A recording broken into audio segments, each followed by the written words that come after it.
Romanos 3, versos 21 e 22.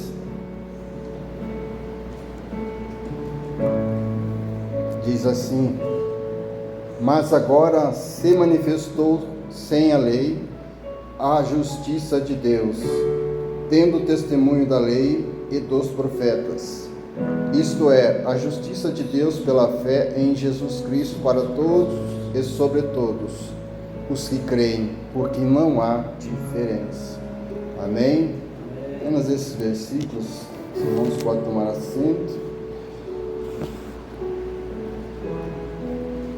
Aleluia.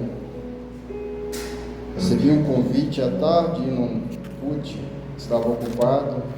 A minha esposa falou, a irmã Rosana tinha mandado uma mensagem, enfim. E eu fui trazer uma palavra para esta noite. O Senhor colocou no meu coração esse versículo, falar sobre o justo.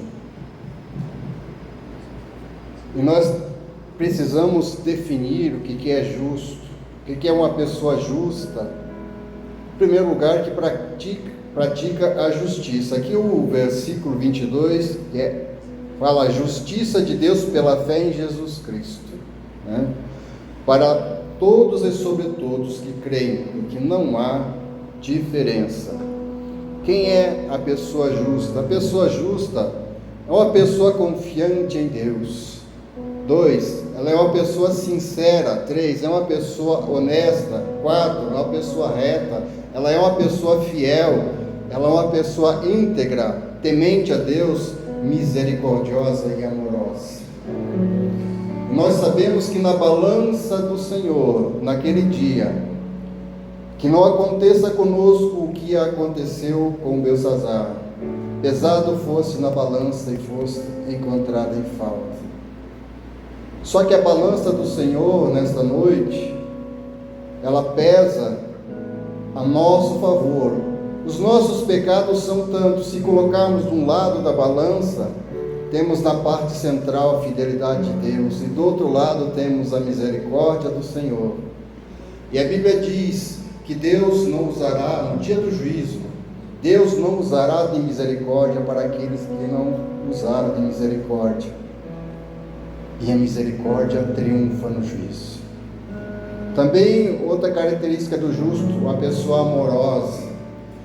A Bíblia diz que no dia do juízo o amor cobrirá multidões de pecados. E eu quero falar sobre algumas características do justo. A primeira característica está lá no livro de Gênesis. Diz assim, Gênesis 6, verso 9: estas são a geração de Noé. Noé era varão justo e reto em suas gerações. Noé andava com Deus. Uma das características do justo, da pessoa justa, ela anda com Deus. Para ser caracterizado como pessoa justa, ela tem que andar com Deus. Ou seja, em Jesus Cristo nós somos, pela fé em Jesus Cristo, nós podemos praticar a justiça, porque Ele é a justiça de Deus, conforme nós lemos aqui no livro, na Epístola de Paulo aos Romanos. E também nós vemos outra característica, andar com Deus. A Bíblia diz lá ainda no livro de Gênesis: e andou Enoque com Deus depois que gerou a Matusalém 300 anos, e gerou filhos e filhas. E andou Enoque com Deus e não se viu mais, porquanto Deus para si o tomou. Quem anda com Deus? Enoque andou 65 anos. A Bíblia dá a entender que ele não estava com Deus. Ele gerou Matusalém. E depois que ele gerou Matusalém, ele viveu mais 300 anos. Ou seja, 300 anos andando com Deus. Quanto tempo faz que você está andando com Deus?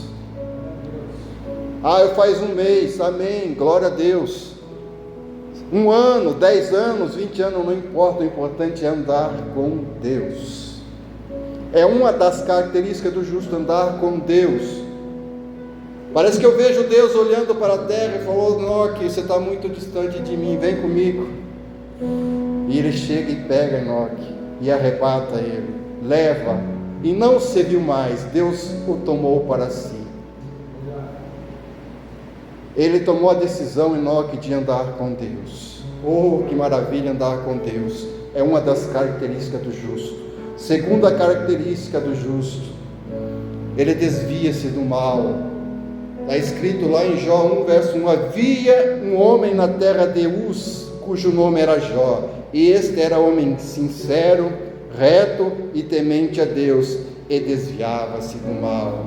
O justo anda com Deus, o justo desvia-se do mal. O justo procura levar uma vida diferenciada na presença de Deus. O justo procura brilhar. O justo procura ser sal. O justo luta para glorificar o nome do Senhor durante a sua existência nessa terra. Nossa vida é cheia de percalços, cheia de altos e baixos. Ora nós estamos lá em cima, ora estamos aqui embaixo, mas glória a Deus pela vida da igreja. Quando nós estamos lá embaixo com a nossa fé pequena, alguém está com o joelho dobrado, que está lá em cima na presença de Deus, intercede por nós. Tem um pastor que ele diz assim: a relação entre um pastor e a igreja é que quando o pastor está de pé, a igreja está de joelho, né? Ora o pastor levanta a igreja, ora a igreja levanta o pastor, e assim nós continuamos essa caminhada, uma gangorra, de forma maravilhosa na presença de Deus. As bênçãos que os justos desfrutam. Salmo 37, verso 25: fui moço e agora sou velho, mas nunca vi desamparado o justo, nem a sua descendência mendigar o pão. Davi, na sua velhice, olhando para trás, na sua experiência, ele olha e diz: eu nunca vi um justo desamparado. É motivo de nós adorarmos a Deus nesta noite, porque nós não somos desamparados. Nós somos amparados pelo Senhor, porque nós tomamos a decisão de servi-lo. Nós tomamos a decisão de fazermos o melhor para a glória dele, do Senhor. Com todas as nossas fragilidades e limitações, devemos procurar dar o melhor de nós para o Senhor. Com todas as nossas fragilidades e limitações, temos que procurar a glorificar o nome do Senhor com a nossa vida. O salmista Davi, ele diz: eu nunca vi um justo desamparado. E também a descendência do justo, nunca vi a descendência do justo mendigando o pão. Será que ficou para aquela época? Será que não se aplica em nossos dias? Está faltando pão lá em casa. O que nós fazemos se estiver faltando pão? Se estiver faltando alimento, a primeira coisa que fazemos é oramos ao Senhor. Procuramos o pastor da igreja, e a igreja unida, o corpo de Cristo, faz uma campanha e vai pão para a nossa casa, não falta óleo. E o salmista Davi, ele diz: eu nunca vi um justo, nem a sua descendência mendigar o pão. Não vi meus filhos, os filhos, não vi os netos, os tataranetos, seja lá o que for, porque lá nos primórdios havia um justo que servia ao Senhor. Os filhos eram amparados, os filhos eram sustentados, os netos também, e assim foi. São abençoados os justos com a bênção do amparo e das subsistências no seu alimento. Outra bênção está lá no Salmo 92, verso 12: o justo florescerá como a palmeira, crescerá como cedro no Líbano. Os que estão plantados na casa do Senhor florescerão nos átrios do nosso Deus. Na velhice ainda darão frutos, serão viçosos e florescentes. Palmeira aqui é a tamareira, porque palmeira nós sabemos que não dá fruto, é a tamareira. E quando ele está dizendo assim, na velhice ainda darão frutos, tem um adágio lá em Israel que diz: quem planta tamareira não come seus frutos, porque ela leva 100 anos para começar a produzir frutos. Quem planta tamareira, planta para que outros colham. Talvez aqui nesta noite nós não vejamos os frutos dentro do reino. Talvez outros, talvez o pastor Claudinei não verá, mas outros verão fruto dessa igreja. Daqui, se Jesus não voltar daqui 50, 100 anos, vai ter frutos nessa igreja. Por quê? Porque essa igreja resolveu servir ao Senhor, ser fiel a Ele, para procurar ser justo, e os frutos é certo. Se nós plantamos justiça, os frutos é certo a colheita, ainda que nós não vejamos. Quantas pessoas, quantos crentes evangelizaram e partiram para a eternidade? Eu sou um caso que fui evangelizado, e quem me evangelizou, quando eu fui conversar com ele, dizer da bênção, né? Que eu era um servo de Deus agora, que eu era um presbítero da igreja. Cheguei ali na cidade de Curitiba, fui visitar a igreja, pedi para falar com o pastor da igreja. Aí, lá na secretaria, ele me atendeu no seu escritório, e ele disse assim: o pastor faz 10 anos que faleceu. Ele faleceu, mas o fruto está aqui. Esse pastor, quando nós estávamos só com o dinheiro da passagem para retornar do centro de Curitiba, num bairro chamado Juvevê, é quase centro. A minha esposa, após o culto, ela sai e fomos até a cantina. E ela com vontade de comer um pedaço de bolo, mas se eu compro o bolo não tem dinheiro para passagem. É que ele olhando com os olhos, querendo aquele pedaço de bolo, mas não podia comprar. E aquele pastor surge como do nada, surgiu e falou para aquela irmã que estava na cantina: dá esse pedaço de bolo para a irmã. A minha esposa estava grávida, a Kelly era pequena, minha esposa estava grávida da segunda filha, e eu nunca esqueci, a minha esposa nunca esqueceu. Então eu voltei lá para agradecer.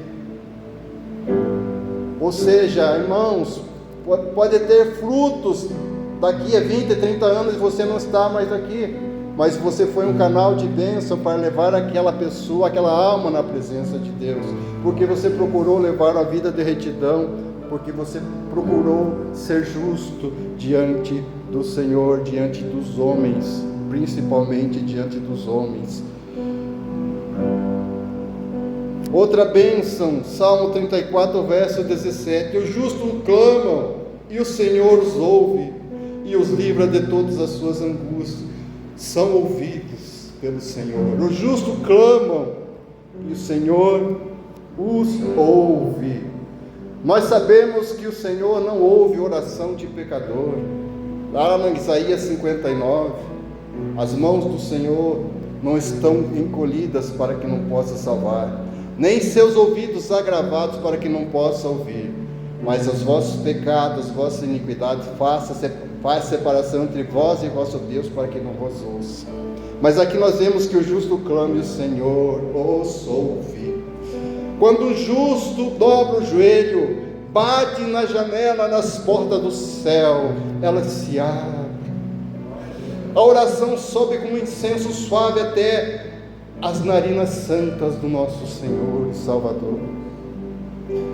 E Ele inclina a sua face para nós e estende as suas mãos de poder, graça e misericórdia, e supre todas as nossas necessidades, porque Ele vê em nós a nossa esforço para sermos melhor nessa terra, diante dEle, diante dos homens. Livra de todas as suas angústias. Provérbio 24, 10 diz assim: se te mostrares frouxo no dia da angústia, a tua força será pequena. Porém, Provérbios 11, 8 diz: o justo é libertado da angústia e o ímpio toma o seu lugar. Nós vemos aqui em figuras a reciprocidade, o que você semeia, o que nós semeamos, o que o homem semeia. Veja o justo é libertado da angústia e o ímpio fica em seu lugar.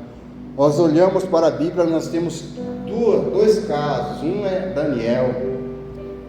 Daniel, por sua fidelidade diante do reino, enquanto aqueles que iam cobrar impostos provavelmente eram corruptos, Daniel era fiel, e o rei pensava a constituí-lo presidente, chefe dos presidentes, e dos sátrapas. E nós sabemos o que aconteceu com Daniel. Devido à sua fidelidade, ele foi lançado na cova dos leões. Só que o justo estava ali na presença de Deus e foi arrancado, foi liberto da angústia, e aqueles ímpios tomaram o lugar dele. Foram lançados naquela cova, uma cova preparada para Daniel, mas ele foi liberto da angústia e o ímpio os ímpios tomaram o lugar dele. Os leões devoraram, diz a Bíblia que nem chegava ao chão, nem chegou a chegar ao chão. Parece que os leões pegaram no ar aquelas pessoas. Semearam, o que semearam? Inveja, Inveja. Só que Daniel semeou amor e misericórdia.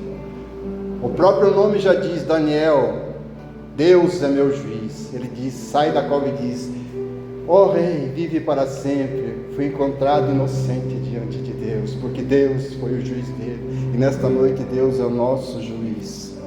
Aleluia. Salmos 50:15. Invoca-me no dia da angústia, eu te livrarei e tu me glorificarás. Salmos 91:15. O Senhor está falando, Ele vai me buscar. Quando chegar esse momento de angústia, Ele vai me buscar, Ele vai me invocar. Ele me invocará e eu lhe responderei.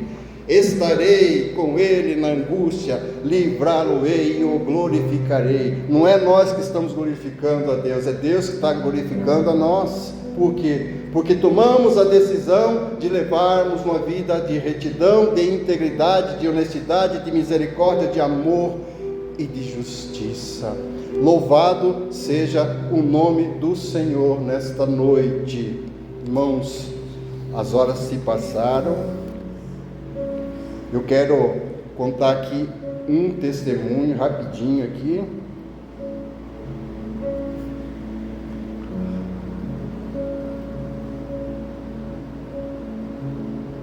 Só deixa eu achar aqui. Salmo 112:4, estarei encerrando. Ao justo nasce luz nas trevas. Ao justo nasce luz nas trevas. Ele é piedoso, misericordioso e justo. Ao justo nasce luz nas trevas. Eu estava saindo da minha casa hoje e pensei, eu vou contar rapidinho um testemunho. Agora no Natal, a minha casa, alguns irmãos sabem, inclusive o pastor, que estava cheio de visitas. A nossa estrutura lá, fizemos os cálculos, eu, a Kelly, a irmã Vera, umas 12 pessoas dava para, não para pernoitar, e sim para a estrutura, para o almoço, para a ceia, enfim. Nos cálculos final, chegamos a 21, contando crianças. Tinha pessoas que nós nem conhecíamos, porque quem foi, os parentes que foram, falaram, vai, fulano vai junto, eu nem conhecia, mas amém. Vamos nos virar aqui. Aí o que quer dizer com isso? No dia 25, eu não lembro que horas que era tarde, depois do almoço. E sentou eu, minha esposa e meu cunhado. Meu cunhado falando assim, ele esteve quinta-feira antes do Natal lá em casa, foi levar minha cunhada que veio do Canadá. E tive aqui um pouquinho, voltei, moro em Maringá. Só que eu fiz um propósito na volta, fiz um propósito com Deus, orando e dizendo, Deus, esse ano novo eu não vou mais tomar cerveja,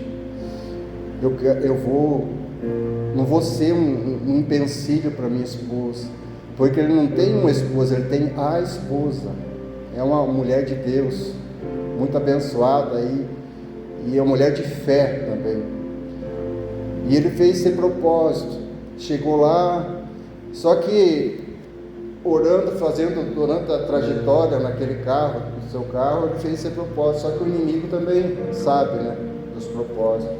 E chegando lá, ele bateu uma angústia nele muito forte, a ponto dele querer sair do apartamento e sair andar sem destino na rua. Só que ele não fez isso. Aí no dia que ele veio, dia 24, chegou lá em casa, ele falando isso. Eu não desci do carro, fiquei lá, com aquela angústia, com aquela coisa dentro de mim mais forte do que eu, muito forte. Ele ficou dentro do carro, a esposa desceu, o seu filho, a sua filha desceram, e ele ficou lá um momento, daí até que ele desceu. Ele disse que quando ele tocou os pés na frente da casa, saiu tudo aquilo. Ele contando seu testemunho. O que aconteceu? Nós fizemos uma campanha de oração, e pedimos, Senhor, mas nós somos servos e servas do Senhor, e aonde a luz está, as trevas não têm acesso. Que seja um Natal abençoado, tudo para a glória do teu nome.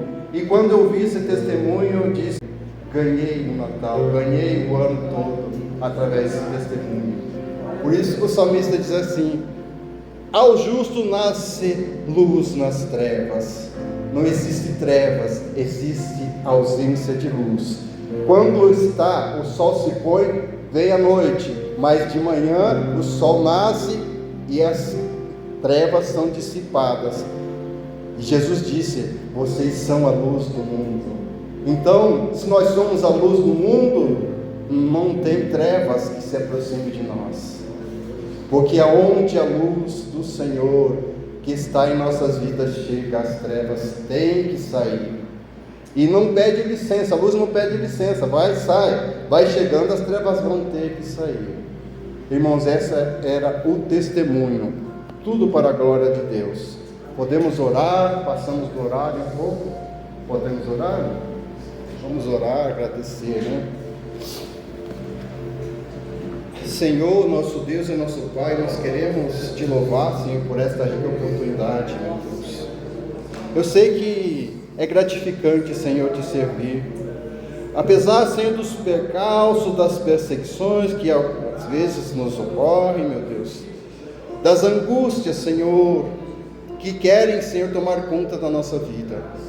Mas nós sabemos que temos um Deus zeloso, amoroso, misericordioso, que está pronto para ouvir o nosso clamor.